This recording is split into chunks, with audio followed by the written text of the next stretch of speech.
Command Center Special from Philadelphia is brought to you by Northwest Federal Credit Union, the official credit union of the Washington Commanders. Invites you to stop searching, go Northwest. Check out nwfcu.org/Washington to see how easy it is to join and how Northwest can help you make your money work for you. Stop by a branch or visit nwfcu.org/Washington today. Good evening, this is Brian Mitchell, and this is Command Center Special. I'm here in Philadelphia with my man Santana Moss. The Commanders tomorrow are taking on the Philadelphia Eagles. We're going to go through some things today, try to chop it up a little bit and let you know about some memories we had from here, some great moments and things like that, and what we think needs to happen for the Commanders to get a victory tomorrow. Santana, you've come up here many a times. They call you the Cowboy Killer, but you did great things against the Eagles as well. What's the biggest moment you've ever had playing here or even back in Landover against the Eagles? You know, one of my most fondest memories of this matchup has to date back my first year a part of this team. You know, in 2005, we actually came up here the last game of the season. We played these guys on New Year's Day. Wow. And it was a part of the 5-game win streak that got us into the playoffs that year.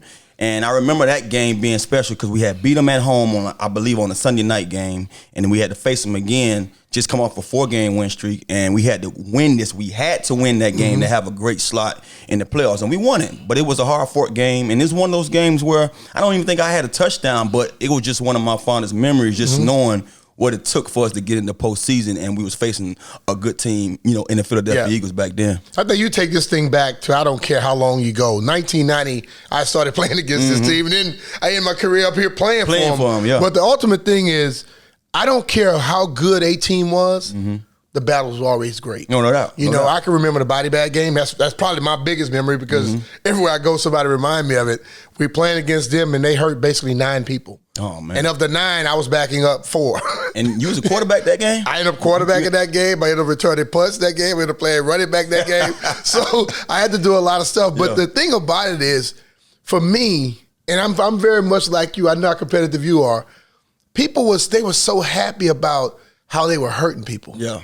And that pissed me off. And I remember Coach Gibbs saying, don't worry about it. We'll see him again. And we came back up here in the playoffs, and we knocked them out of the playoffs. Wow. And when I came here to play, everybody thought, man, you remember the body bag game? I said, you remember the playoff game? You know, because like the whole thing about me, I could be a jerk. Yeah. and like they were jerks in this town for the most part. I wanted to be just like them. You know, because if you're going to sit up here and tell me about the game when you got the upper hand, let me know what you did when it mattered. And that's going to the playoffs. What is it about when it comes time? Because, you know, one of the things that always stands out to me when we get ready to face the teams in our division, you look at the records that we have. And I didn't realize we was leading the series because, you know, it's been so competitive amongst these two teams. But I feel like Philly have had the edge in the past decade when it comes to wins. What was it about what transpired back in the day before I got here that made this game so competitive? Because I know they talk about the Cowboy game, and we know the Giants, to me, has always been one of our toughest opponents in our division. What was it about this game and us? Because I feel like this is where we got beat up the most, playing against Philly. Well, you got beat up by the players because they were always tough. Buddy Ryan came in with the mindset where we're going to beat them up and see if they can have a mental toughness to get through the game. And one thing about Coach Gibbs, who didn't curse, he rarely got highly upset, but the man was as competitive as anybody. And he raised us to be like that and coached us to be like that. And I'm telling you, that body bag game, I think, had a lot to do with what has transpired over the years now. Because think about it. They normally come to Washington and beat us, and we normally come here and beat them. And no matter how good they are, we can knock them off. Yeah. So I think the thing about it is that this is a blue-collar town. The team was very, they weren't brash. The town was brash. Yeah. And after they had that game, they began to act like that. The team took on it. Yeah. Because I remember coming here, and we played against the Giants, and it's like the Giants were always beating us. So I'm like, what the hell is this? You know, like the boring game against the Giants, and we seem to always take the L. Yeah, exactly. So it's just like, you know, I really believe that, you know, these towns are so close, and you see them twice a year. And the thing about our division, you may see the Cowboys in the playoffs. Yeah. You may see the Giants in the playoffs. You may see the Eagles. And I think just playing a team twice a year is enough. But when you got that playoff implications and you can go to the Super Bowl or not go to the Super Bowl based off a team in your division, that makes everybody just have a little bit more, vitriol to come after the player. No doubt. So for me, I had that one, and then I can remember coming up here in some games where they were basically trying to kick the ball away from me. And that's the most frustrating thing in the world. You practice all week. You want to be out there. This is football. This is not keep away. And I think Ray Rose was the head coach. And the punter, I guess he shanked one. Mm-hmm. And I caught it on the run, boom, cut back, scored. And I went back to the sideline. I was telling the special teams coach, I said, I told you. And after that game, he wasn't the special team coach anymore. Wow. So it just shows like and then when I saw that, like when I would play against the Eagles, everybody talked but the special teams guys. Mm-hmm. Everybody talked but the defensive backs. So I basically said, I'm gonna make them talk. You're gonna make them. And I started trying. I call all of that bluff. I say, if you tackle me, you won't make it through the game. It was just that. I just think that this team brought everything out of you if you were a competitor. Mm-hmm.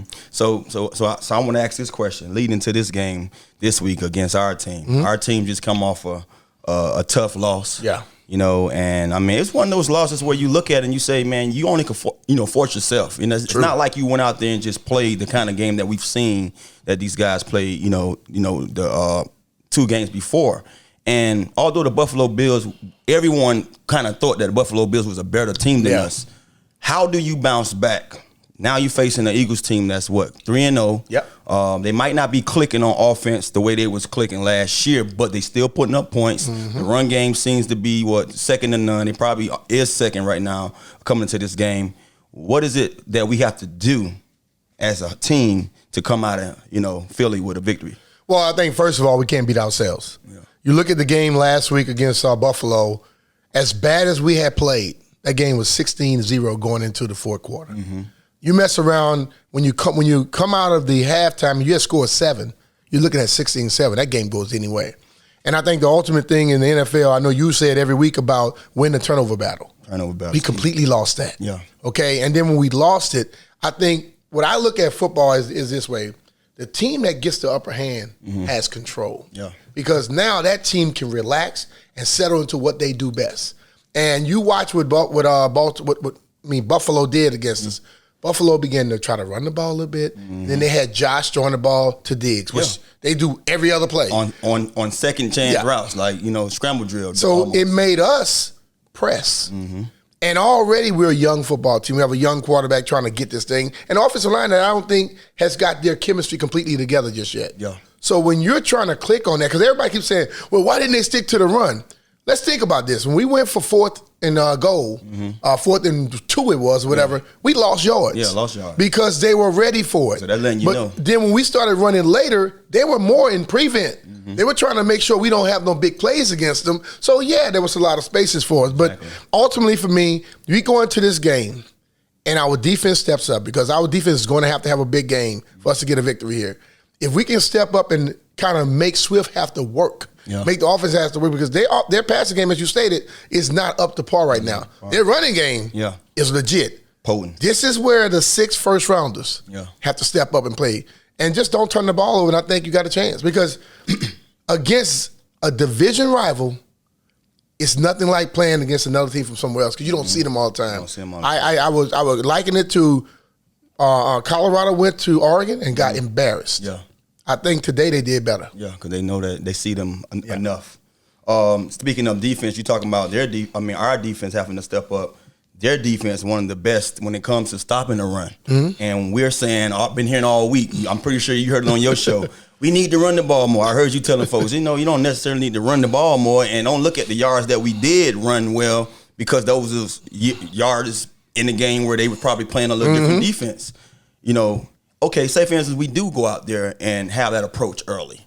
How do we match up against the guys who they have on the other side? Because that defensive front is something else too. What you got? Fletcher Cox. You got Jordan Davis. I think Carter comes off the bench and he's probably as good as anyone. You have some of the best guys on their defensive front as well. You can look at it like how Fred Smoot mentioned. You can look at it as the SEC matchup. They have Georgia. We got Alabama.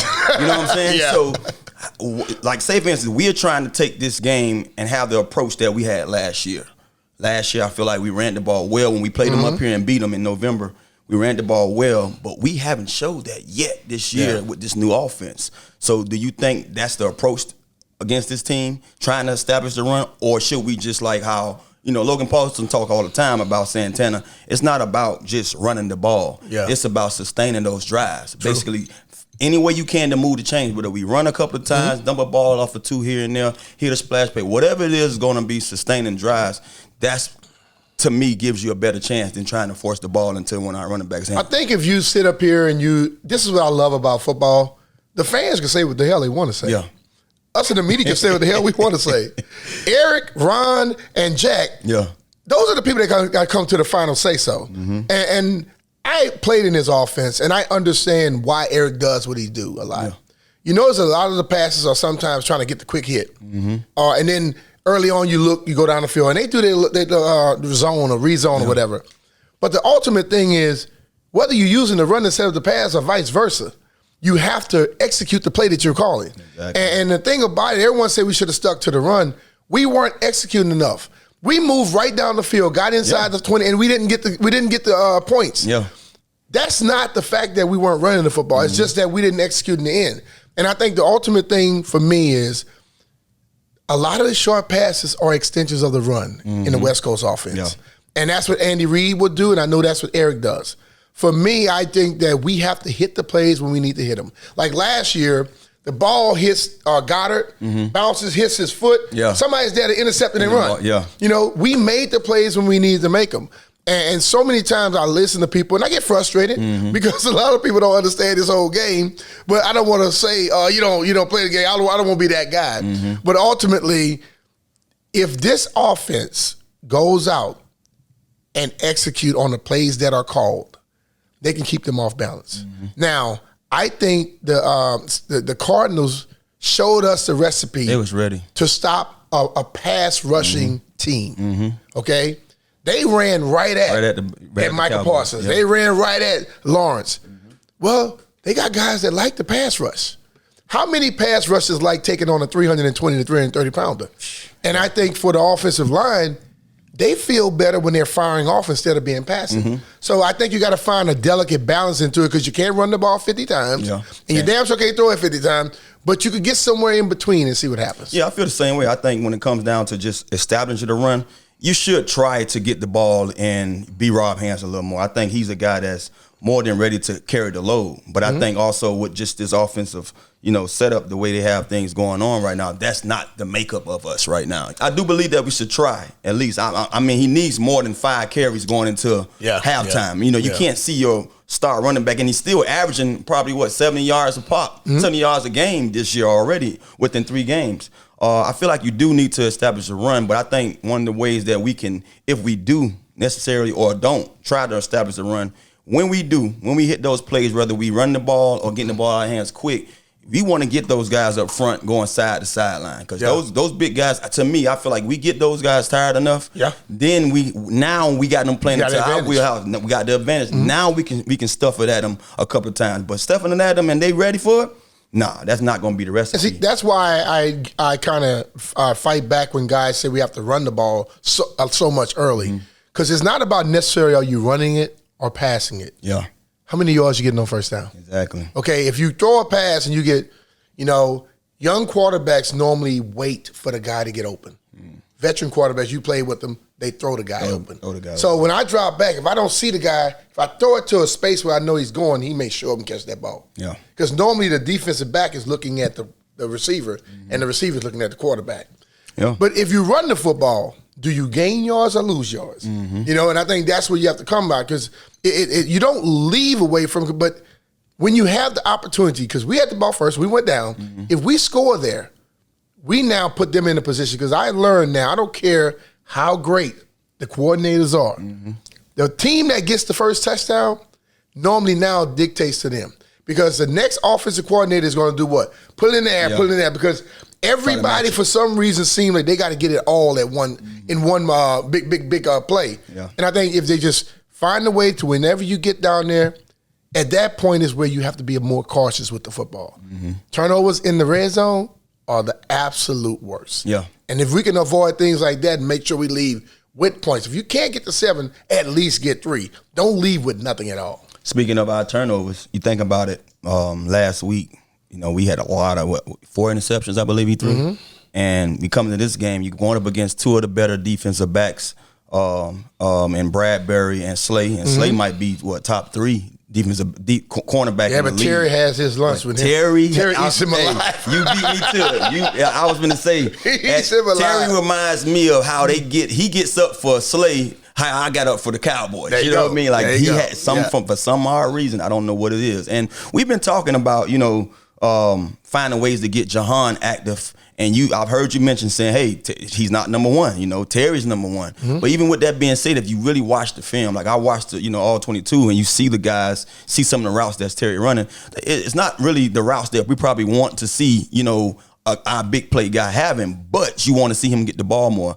Like, to me, I feel like, do you think that we need to, because I'm looking at it like this, we can get in the passing game and try to affect those guys in the passing game, but if you're dropping 7 and rushing only 4, then it's kind of one of those situations where you playing they basically want him to throw the ball so they can do what happened last week. See, that's the thing where when people tell me about what we should do and shouldn't do, if a defense can win with 4, they dictate everything to you. It's a wrap. But if you have if the offensive line, I think, plays just slightly a little bit more, not better but more consistent. Yeah.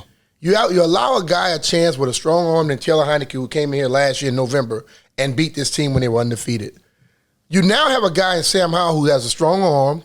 You have a guy, Terry, I think, who has multiple, 8, 9 reception games against this football team. The dude, he gets into his groove against them. Mm-hmm. And you have a guy and threw to him against, that was the second game against Denver. Yeah. That ball he threw to him, you give those chances to Terry. Yeah. But you have to be able to step into your ball. Yeah. And I think that's the ultimate thing for tomorrow night. I would hope that he would be more, I call it a ballerina, a ballerina in the pocket, where it's not about wanting to get out of it. Mm-hmm. It's just working in it. Yeah. The little slide forward, slide back, because I watched the game last week and I watched Jalen Hurts and I saw him move. If we look at this camera here, we got the mics. He moved from there, slide back, slid here, slid back, and he threw the football, and then the defensive player's hand was right here, but he was able to deliver it. If he had tried to run or just run the other way, he gets sacked. Yeah. But he was able to maneuver, and I watched guys like Tom Brady, and like I would say, he has such a strong arm, but I think when you're an athletic quarterback, your mindset is normally, I can get it done. Yeah. And I would just say, me as a quarterback in college, what David Culley told me was, you don't need to do it. Yeah. You got all these guys to help you.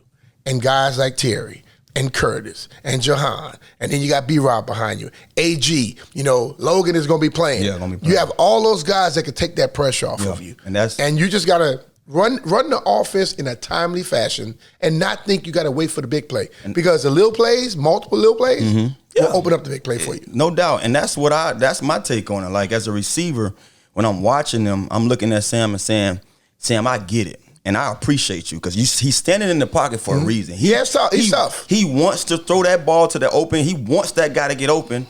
And he also like, screw this. I'm waiting on you. But as a receiver, same way I told Jason Campbell when he was here, bro, if you don't see me open, take off. Because I understand that clock. And I'm running my route thinking about that clock. I remember back when I was playing with the Jets and a coach told me, coach got on me. He was pissed off with me, Paul Hackett. I'll never forget this.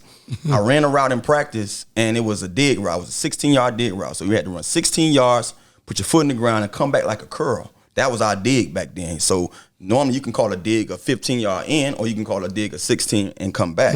So it was 16 and cut back. And I didn't run it how I looked on paper. I ran, put my foot in the ground, acted like I was going around the guy. The guy turned his hips, and I came back. He threw his clipboard. Oh, you don't run it that way. I caught the ball, made the play. You don't run it that. He cursed me out in front of everybody, young pup. So I'm looking at him like, what you mean? Like, he was sitting at 13. You want me to run to 16 and come back? And he's sitting at 13. What? That's the only way you can run that route. I want you to run the way I taught it. Well, I overcame coaching. because if I run it the way you taught me, I'm gonna get blanketed. So I put a little something on it and still got to my route on the right timing.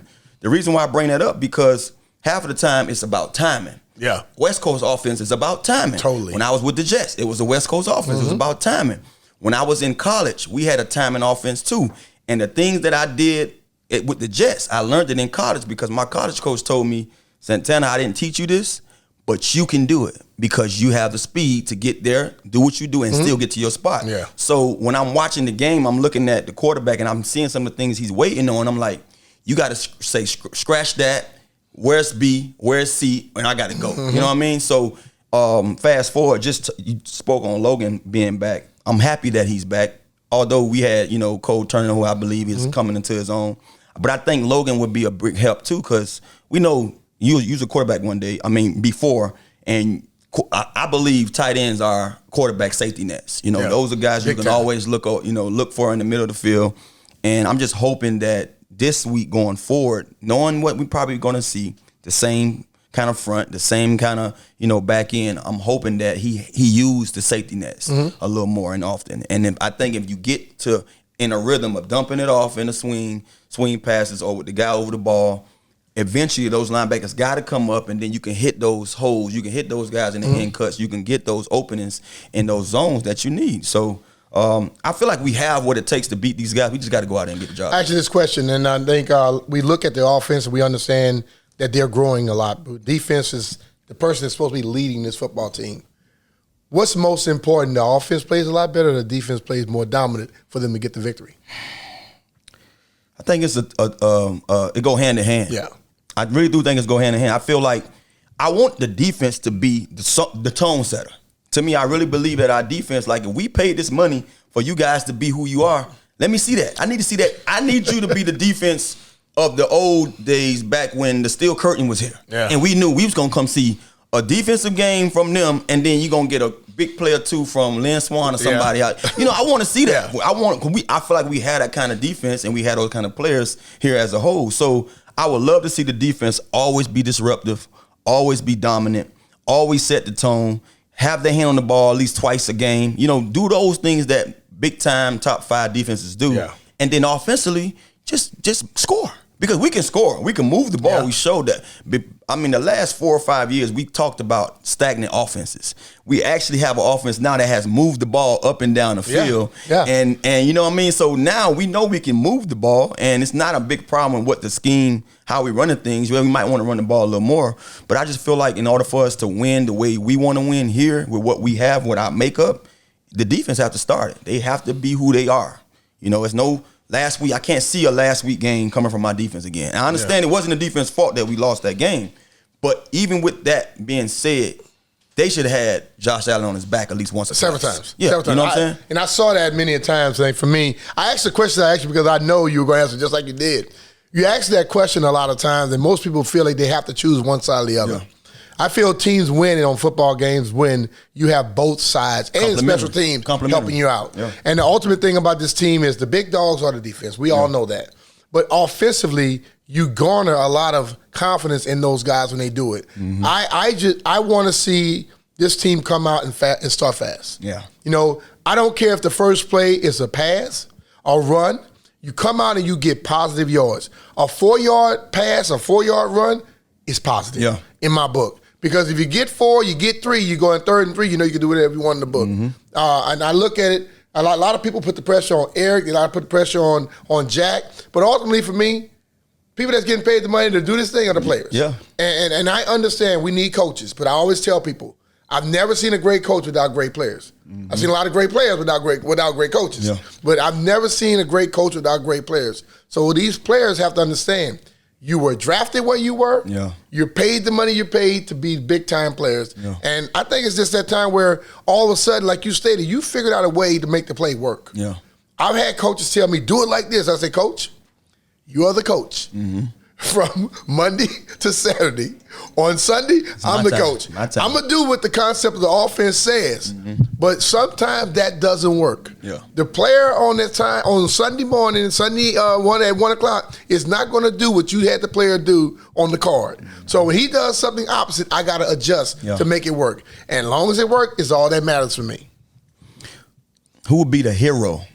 I remember I think you mentioned this a week ago. You need somebody to be a hero. Mm-hmm. Who's going to be that hero that step up this game that lead us to victory? I'm going to go to a defensive player, and I'm not going to say one. I'm going to go with two guys because I think what they do, they lead the whole personality of this football team. Mm-hmm. Jonathan Allen and Deron Payne, because I think both of those guys by themselves are wrecking crews. But if they both go out there, the 3-play series we saw Deron do in 2 weeks ago, where he got a sack, he had a tackle for a loss, he bat the ball down. What if he does one series and John comes with the other? You think Chase and Montez not going to want to do it? You think the other guys coming off the sideline, Ridgeway and all those guys not going to want to do it? No. And you think the offensive players are not going to get a little jealous and say, well, I got to do something too? Got to do something as well. I've always felt that there's a very, very good thing about constructive and that friendly competition. Yeah. Every time I went on the field, we had this. I was like 9 to 10 of us. We had things that we had to acquire.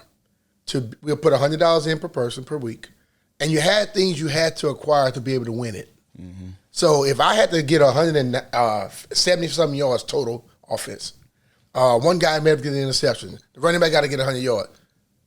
But if one person does his stuff and nobody else, he gets the money. Mm-hmm. You don't want him to get that money. So you go out there and you're competing. Yeah. And we did it because of that reason, and we won a lot of games based off of it. Yeah. We weren't trying to harm anybody. We were trying to go out there and we say, look, I can get mine every week. Can you get yours? Exactly. And then all of a sudden it comes to a point where everybody is striving to play their absolute best, which in turn makes it hard as hell for that defense to stop you from doing your job, whether you're offense or when you flip it over, and their defense got to now stop us offensively. Yeah. You know, and I just think that friendly competition, you know, what's not going to be something harmful, is going to help the team out. You have to have it. If I can see myself, if I was Chase or, hey, I'm going to have more sacks than you this game. I mean, no, trust me, I feel you because I'm smiling when you talk about the friendly competition because me and my friends to this day, you know, outside of playing football, but just how we live. Like I'm pretty sure you got guys you hang with or guys you can go have a drink with or go, you know, golf with. And when someone do something good, like we go bowling and my brother roll a strike, we have a saying, taxi, that means I'm going the same way. Yeah. So I'm coming behind you. So we got that from playing ball when someone made a big play. Taxi, I'm following you. Yeah. So I mean, you hit it spot on. I would say my hero needs to be on the offensive side of the ball, and I'm gonna say B-Rob. I think B-Rob is made for what these guys have, you know, in their front seven, front five, whatever you want to call it, their front line and their linebackers. B-Rob is a guy that he took it to him last year as a rookie. Yeah. And I think we're gonna have to lean on him. And I'm not necessarily or primarily saying that we have to run the ball or stuff the ball, but I do believe teams like this that's made to stop your run, you have to almost poke holes in them some other kind of way. Yeah.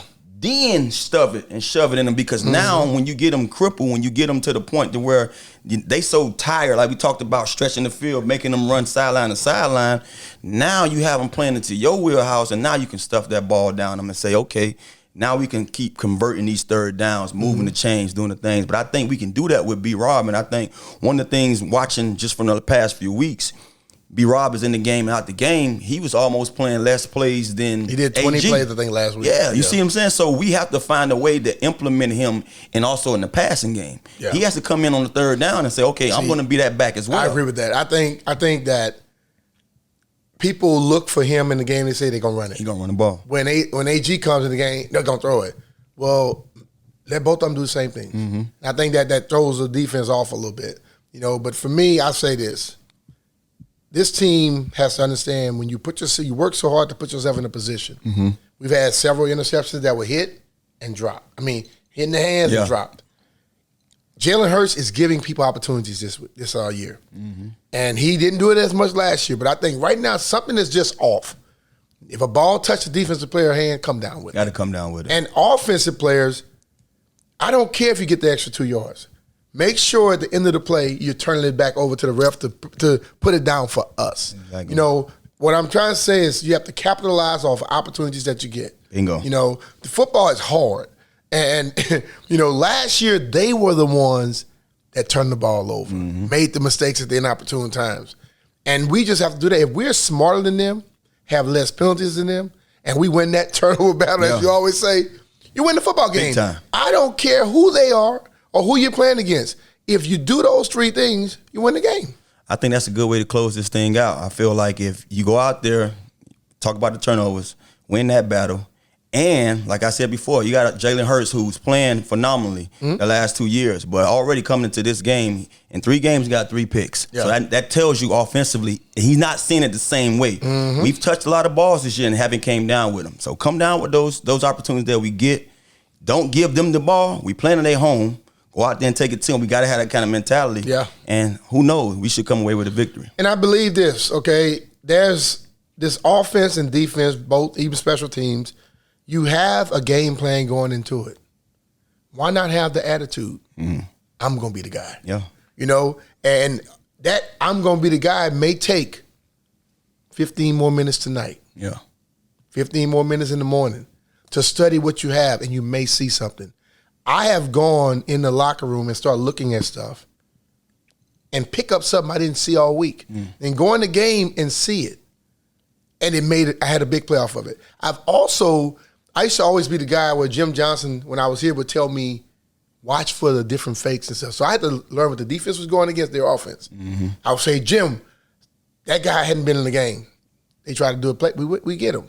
So somebody has to be able to make the play for whatever they think is going to help this team out. And it's not always just your position. Keep your eyes open and learn the whole aspect of the game. You know, I was a former quarterback, and I had to learn everybody's position. I told everyone, do the same thing I'm doing. If we all know what each other has to do, we may see something that the person doesn't see, and we can give them a little hint to help them out. So we hope that this team will go out here, have a big victory, just like they did last year. If they walked in here in November, we're here now, September. Let's close it out with a bang. And we finish this first quarter at 3-1. It'll be unbelievable. Thank you all for joining Command Center Special from Philadelphia here with Santana Moss and Brian Mitchell. We'll see you tomorrow on Commanders on Pregame Live and Postgame Live. Thanks for watching Command Center Special from Philadelphia. Brought to you by Northwest Federal Credit Union, the official credit union of the Washington Commanders. Invites you to stop searching. Go Northwest. Check out nwfcu.org/Washington to see how easy it is to join and how Northwest can help make your money work for you. Stop by a branch or visit nwfcu.org/Washington today.